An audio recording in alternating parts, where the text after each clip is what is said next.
అండి, ఈరోజు సండే కదా.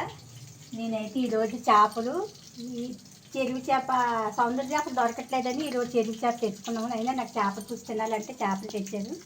ఇగో మాంసం వచ్చి కోడి మాంసం ఇలా ఫ్రై చేసేసి ఇవి తీసి అప్పుడు ఉల్లిపాయ, మిరపకాయ, కొత్తిమీర అన్నీ వేసి వేపుతాను.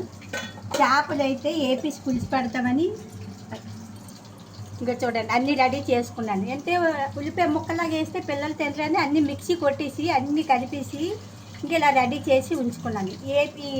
ఈ చేపలు వేపేసిన తర్వాత ఈ పులుసు మరగగానే అప్పుడు పులుసులో వేస్తాను. ఇలాగైతే చాలా బాగుంటుంది. ఒకసారి ట్రై చేయండి మీరు కూడా. మేమైతే ఈరోజైతే నేను చేపలు పులుసు, మాంసం ఫ్రై చేస్తున్నాను. వేపిన చేపలు పులుసు రెండు కూడా. మీరు ఎటు వండుకున్నారో కామెంట్ బాక్స్లో కామెంట్ చేయండి. మా వీడియోలు కొత్తగా చూస్తే సబ్స్క్రైబ్ చేసుకొని లైక్ కొట్టండి, ఓకేనా. ఇందాక నీకు కూర వేపుతప్పుడు చూపించాను కదా, అక్కడ ఏపీసీ తీసి ఉల్లిపాయలు వేపేసి వేసాను. కూర అయితే ఏగిపోయింది. ఇప్పుడు ఇంకా నీళ్ళు వేయండి ఇలాగే. చూసావా కూర ఎంత బాగా వచ్చిందో. ఇంకా చేపలు వేపేసి పులుసు పెడతాను అన్నాం కదా.